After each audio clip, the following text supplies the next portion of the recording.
오늘은 하나님이 완성하실 시온이라는 제목으로 말씀을 상고합니다. 오늘 1절에 보면 시온이라는 단어가 나오는데 이 단어는 하나님의 비밀 언어입니다. 성경에 아주 깊고 깊은 하나님의 계획과 그 진리를 깨닫게 해주는 아주 중요한 비밀 언어가 시온이라는 것입니다.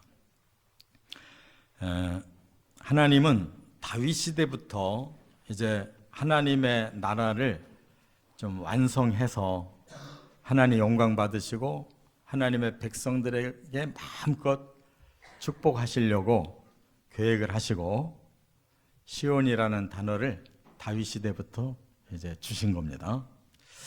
그런데 이스라엘 백성들은 이 다윗 시대가 지나면서부터 오히려 더 우상을 섬기고 세속화가 되고 이렇게 분열되더니 결국 나라가 두 쪽이 나서 북쪽 나라 북이스라엘은 결국 아수르에게 멸망해 버리고 남유다는 바벨론에게 멸망을 당해 버립니다. 그래서 이 시온 계획이 결국 이스라엘을 통해서는 이루어질 수가 없었어요. 그렇기 때문에 이 시온에 대한 이 단어가 성경 전체에서 169번이 나오는데 다윗의 시편에는 아주 시온이 이상적인 세계로서 계속 이렇게 계시되는 말씀으로 시편에 40번이나 나옵니다. 그런데 이제 선지자들, 이사야 선지자, 예레미야 선지자 이들에게도 시온이라는 단어를 많이 주셨어요. 이사야도 48회, 예레미야에게도 32회를 시온의 계시를 주셨는데 단어의 그 품고 있는 내용이 달라집니다. 그건 뭐냐? 실패한 이스라엘에게 내 딸 시온이 이렇게 타락해서 멸망하게 됐다라고 탄식하는 그러한 시온으로 계속 이사야도 예레미야도 이 북이스라엘과 남유다가 망할 때 다 현장에 있던 그 선지자들이 이렇게 시온을 탄식하고 있어요. 그리고 이제 소선지서에도 30회가 나오는데 그 짧은 그 서신으로 그 선지자들이 남긴 그 글 속에도 그냥 다 시온이 곳곳에 박혀 있다 그 말이에요. 그리고 신약으로 넘어와서는 딱 7차례만 시온이라는 단어가 나오는데 복음서에 2번, 로마서에 2번, 그리고 히브리서, 베드로서, 그리고 계시록에 딱 1번씩. 그래서 신약 성경에서는 이제 하나님께서 영원한 시온을 반드시 이루어 주신다고 하는 이 앞의 언약을 재확신하는 그런 비밀 언어로 주셨다는 걸 깨달으시 바랍니다. 자, 그렇다면 구약에서 실패한 이 시온은 이제 신약에 우리에게 정말 다시 한번 이 계시를 주시면서 종말에 이루어질 두 가지 하나님 나라인데 땅에서는 천년왕국으로 하늘에서는 영원한 천국으로 이루어진다는 말씀을 우리는 그 줄기를 따라 들어가면 깨달을 수가 있어요. 그래서 계시록에도 천년왕국을 말씀했고 또 이어서 영원한 천국을 말씀하고 있어요. 저와 여러분들에게 주신 나라임을 깨달으시 바랍니다. 그래서 오늘 본문에는 이 시온 하나님의 나라가 이루어지기 위해서는 우리에게 3가지 단계가 필요하다는 것을 밝히고 있어요. 이 3가지 단계가 반드시 갖추어졌을 때 그 시온에 우리가 참여하게 되는 것입니다. 이것은 남의 얘기가 아니고 바로 우리가 당사자인 걸 꼭 깨닫고 이 시온에 반드시 들어가는 저와 여러분 되시기를 바랍니다. 첫째는 1절부터 4절에 보면 구원의 은혜입니다. 시온은 구원을 받는 은혜로부터 시작되는 거예요. 자, 3절을 같이 읽겠습니다. 죄악이 나를 이겨싸우니 우리의 허물을 주께서 사하시리이다. 다윗은 참 영적인 사람이에요. 하나님이 시온을 주신다고 했는데 그 시온을 들어가기 위해서는 우리 자신의 죄를 먼저 깨달아야 된다는 것을 알고 이렇게 하나님 앞에 고백합니다. 죄악이 나를 이겨싸우니 그랬어요. 죄악이 나를 이겼다는 말은 죄악이 나를 사로잡아서 그 죄악이 내 속에서 이렇게 많은 죄를 짓게 했다는 거예요. 그런데 우리가 하나님이 주시는 시온의 구원을 얻으려면 어떻게 해야 되느냐를 다윗이 다시 깨달았는데 이 내 죄는 내가 스스로 해결할 수가 없고 오직 하나님 앞에 이 죄의 허물을 내놓고 하나님 용서해 주십시오 하는 방법 외에는 달리 죄를 해결할 길이 없다는 거예요. 그래서 너무나 간단해 보여도 너무 중요한 문제예요.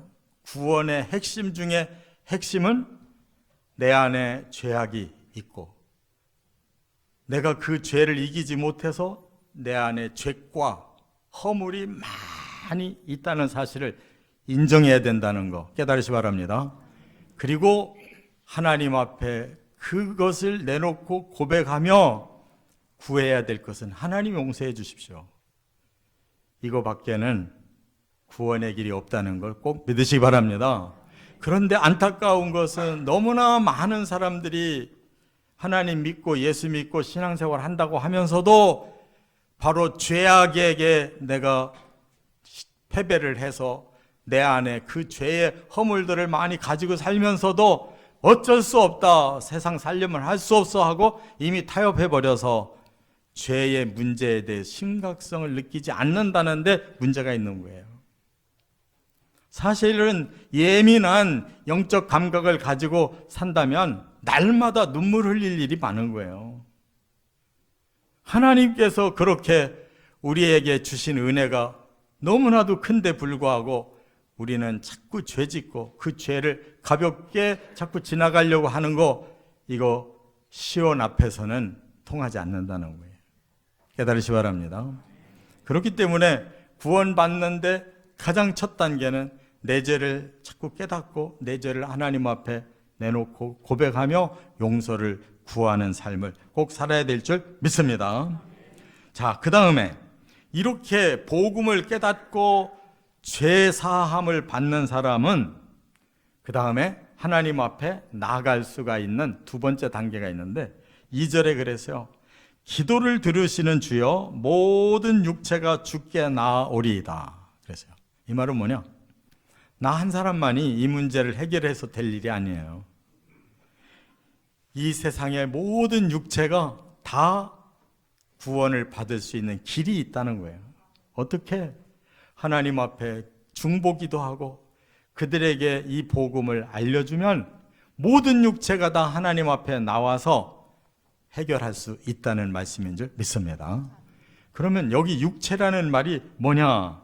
바사르라고 하는 이 단어는 우리가 꼭 몸뚱아리만 얘기하는 게 아니라 육적인 우리의 삶을 말하는 거예요. 영적인 삶이 아니라 바로 우리가 죄를 범하고 있는 이 육적인 존재가 하나님 앞에 나가서 하나님 안에서 우리가 이렇게 죄를 해결하고 다 구원을 받을 수 있다는 그런 뜻인 줄 믿습니다. 멀리까지 생각하지 않아도 우리 가족 중에도 바로 하나님 앞에 나가서 회개하고 구원받아야 될 이런 육체들이 우리 가족에도 있고 친구에도 있고 친척도 있고 우리 사회생활 하면서 알고 있는 많은 사람들이 있잖아요. 바로 그들을 위해 중보기도 해야 될 줄 믿습니다. 그래서 이제 그들까지도 구원의 기회가 온다면 4절에 하나님은 그 다음에 어떻게 하시느냐? 주께서 택하시고 가까이 오게 하사 주의 뜰에 살게 하신 사람은 복이 있나이다 그랬어요.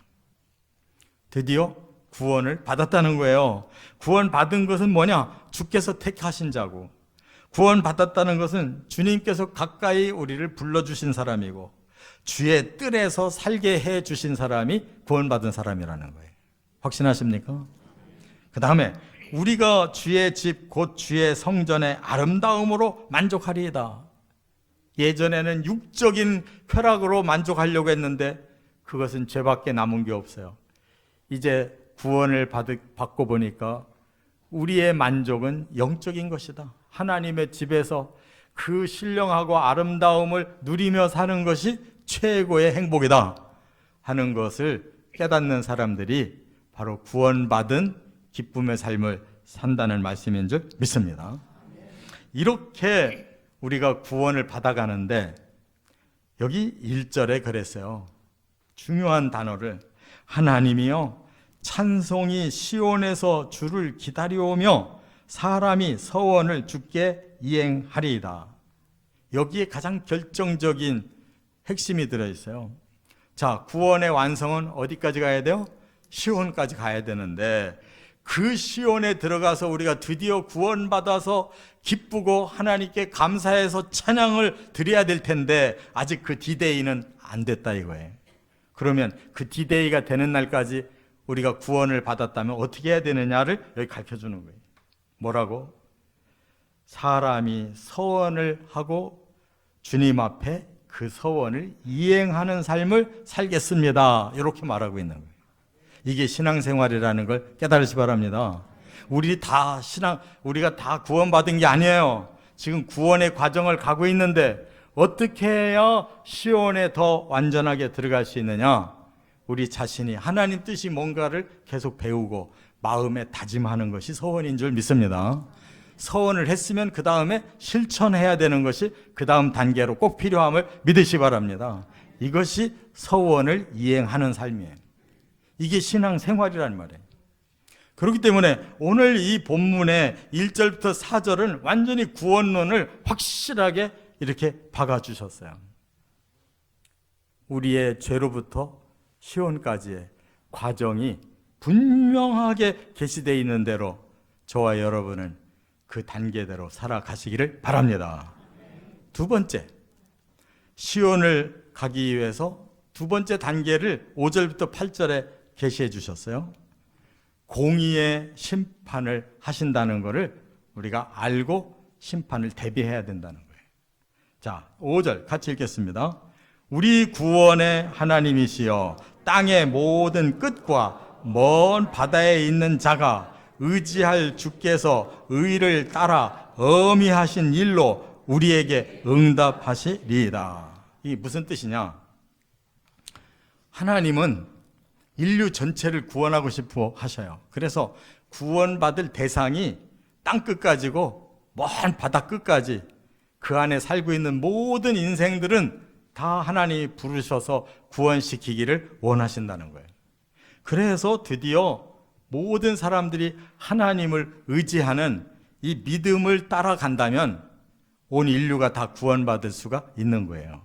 그런데 한 가지 중요한 기준을 하나님이 제시하셨어요. 그게 뭐냐?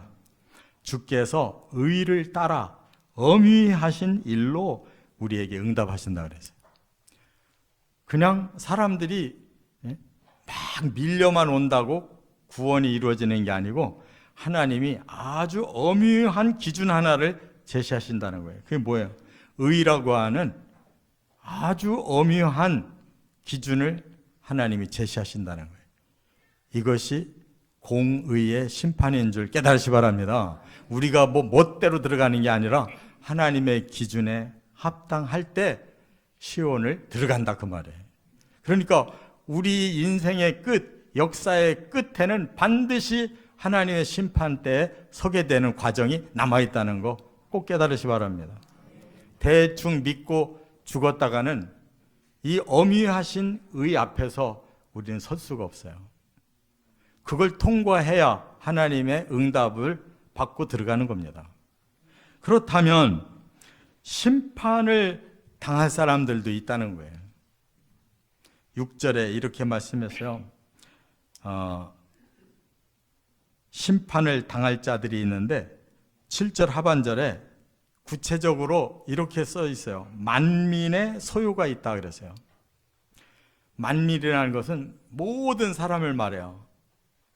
이 땅에 다 하나님을 믿고 하나님께 구원받기를 원하지만 실상 이 종말의 마지막 때에 수없이 많은 사람들이 소유할 거라는 거예요. 이 소유라는 단어가 원어가 하몬인데 이 말은 하나님 배신하고 대적한다는 뜻이에요.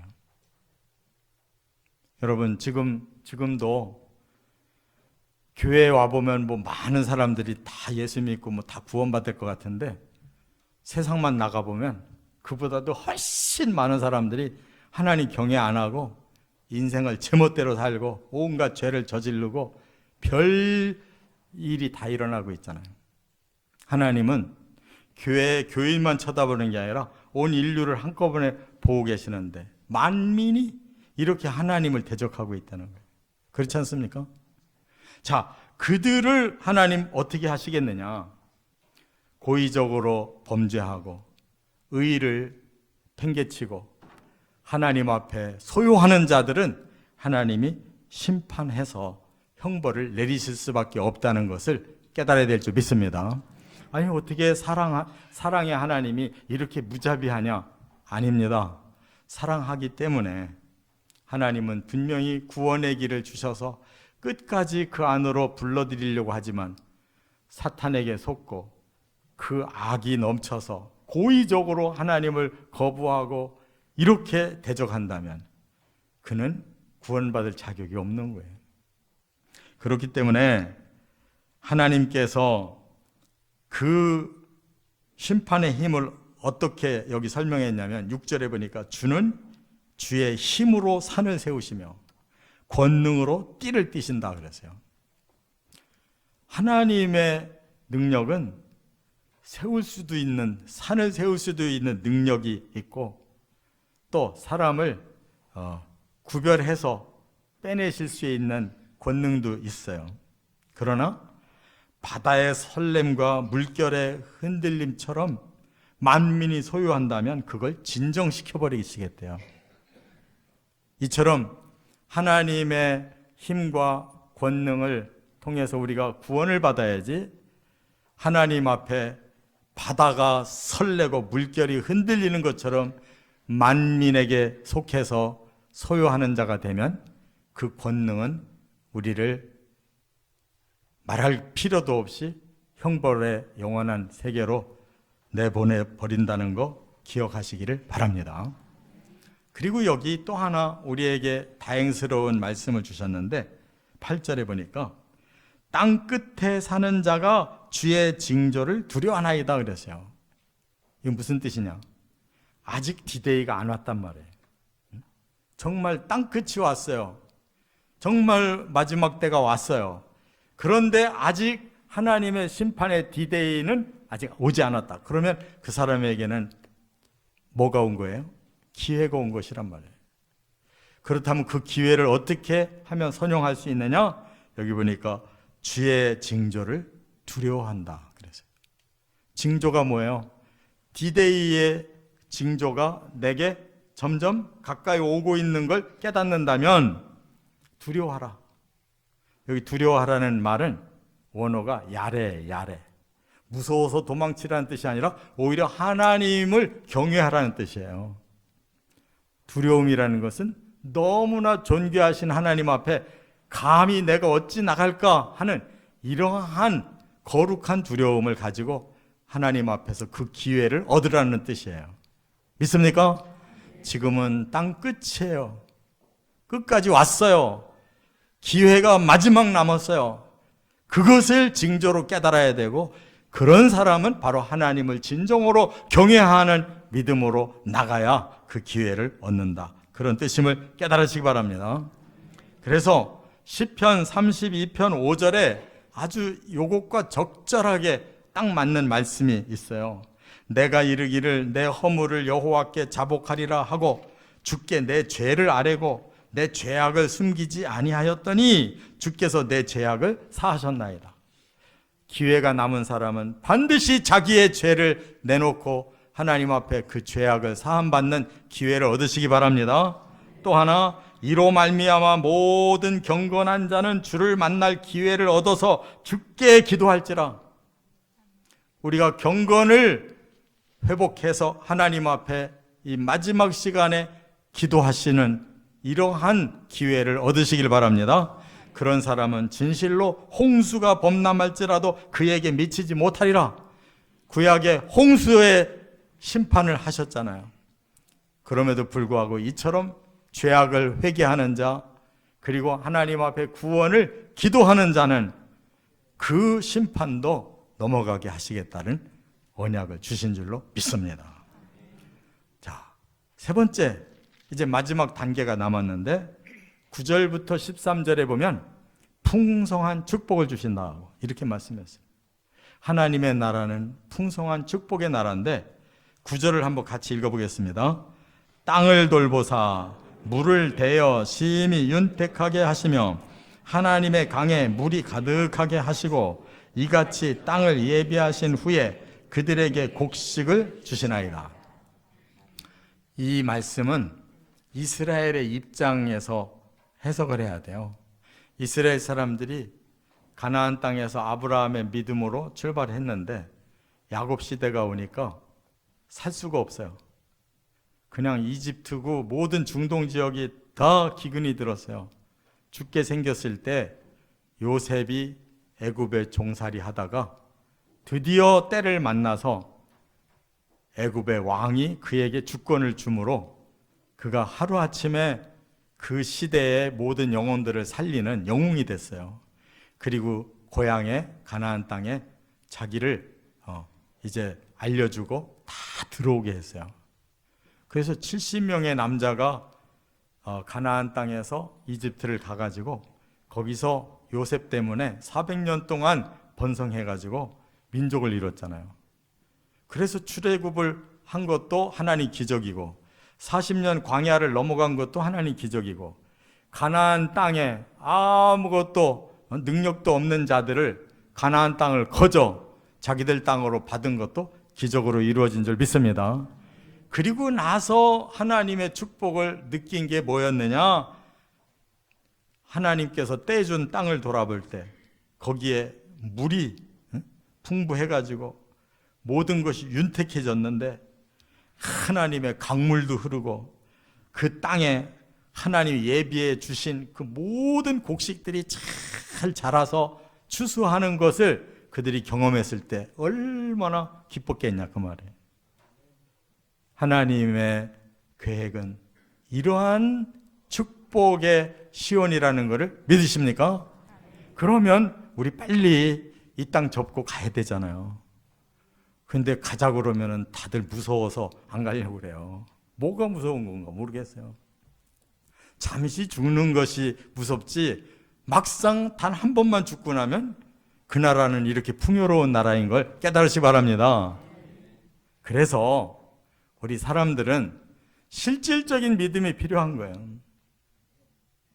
오늘이라도 주님이 부르신다면 저는 미련 없이 가고 싶습니다 해야 이 풍요로운 나라를 진짜 믿는 거라고요. 믿습니까? 그래서 여기 보면 이게 다 지금 비유의 말씀인데 10절에 보면 싹의 복을 주신다. 싹부터 복이 임해서 나중에 풍성한 것들을 누리는 거죠. 11절에 주의 은택으로 관을 씌워주신다. 영광을 얻는다는 거예요. 기름방울이 막 쭉쭉 떨어진다. 그게 바로 축복을 우리가 누린다는 거예요. 12절에 기쁨으로 띠를 띈다 그랬어요. 너무 기뻐서 막 기쁨으로 춤추고 한다는 거예요. 13절에 다 즐거이 외치고 또 노래한다.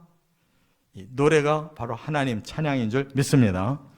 이렇게 하나님의 나라는 너무 모든 것이 풍성하고 모든 것이 즐겁고 기쁘고 하나님께 감사하고 영광 돌리는 이런 충만한 세계인 줄 믿습니다. 자, 그 나라가 시온인데 시온은 두 가지로 이루어진다고 그랬어요. 이 땅에서도 이루어집니다. 그것을 천년왕국이라고 하는데 왜 천년왕국이 이 땅의 시온이냐면 하나님이 창세기에 처음부터 아담과 하와에게 에덴 동산을 주셨잖아요. 그 에덴 동산이 사람들이 죄를 안 짓고 계속 자자손손 번성하면 지구 전체로 퍼졌을 거예요. 지구 전체가 뭐가 될 거예요? 낙원이 되잖아요. 그런데 첫 판에 실패를 했어요. 그래서 하나님의 목표는 우리 모든 사람을 구원해서 이 땅에서 낙원을 누리게 하시는 것이 목표라는 거 믿으시기 바랍니다. 그래서 예수님이 심판하시고 천년왕국을 이 땅에서 반드시 실현해 주시는 거예요. 믿으시기 바랍니다. 계시록 20장에 보면 천년 동안 예수님께서 다스리면서 사람들에게 천년의 왕국 그 아름다움을 누리게 하신다고 그랬어요. 그 다음에 두 번째 시온은 그야말로 계시록 21장, 22장에 영원히 하나님과 함께 사는 천국인 줄 믿으시기 바랍니다. 그래서 정말로 계시록 21장, 22장에 보니까 새 하늘, 새 땅, 새 예루살렘을 하나님이 다 지어서 우리가 살 집으로 주시는데 그곳에 12대문이 다 열려 있어요. 진주로 꾸며진 12대문이 다 열리는 날 우리 모든 성도들은 그 안으로 들어갈 줄 믿습니다. 만물이 다 새롭게 되어 있대요. 이 땅에서 가장 아름다운 것들이 그 나라에 새롭게 다 구성되어 있는 줄 믿으시 바랍니다. 또 사람들마다 다 권세를 가지고 들어간대요. 말하자면 우리 사람에게 있어서 가장 영광스러운 모습으로 그곳에 들어가서 산다는 말씀인 줄 믿으시기 바랍니다. 그 문을 열고 들어가니까 땅이 전부 황금 땅이에요. 그리고 집이 전부 12보석으로 지어져 있어요. 그리고 그곳에는 하나님이 계시는데 하나님이 모든 불행한 요소는 다 없애버렸어요, 이미. 그래서 눈물도 사망도 애통도 곡함도 아픔도 없는 나라라고 그랬어요. 할렐루야. 안 들어가고 싶은 분 계세요? 지금 우리는 얼마나 고통스러운 삶을 사는지 몰라요. 그래도 여기서 한 100살 정도 살아야지 그런 꿈이 있다면 그냥 더 살아보시고 그 나라에서 아무 애로사항이 없는 곳에서 영원히 살고 싶다면 그 나라를 꼭 사모하시기를 바랍니다. 그리고 하나님의 보좌 앞에서부터 흐르는 강물이 양가에 나무들이 가득한데 12달 내내 12가지 과일을 맺는데 그 과일이 뭔가 보니까 생명과라는 거예요. 드디어 아담의 낙원에서 먹어보지 못한 것을 그 나라에서 영원히 먹는다 그 말이에요. 할렐루야. 지금 시온이라는 이 비밀 단어는 바로 우리가 이렇게 세 단계를 전부 거쳐서 얻는 진정한 천국이고 영원한 세계라는 거 꼭 믿으시고 이 나라에서 다시 만나는 저와 여러분 꼭 되시기를 주의 이름으로 축원합니다.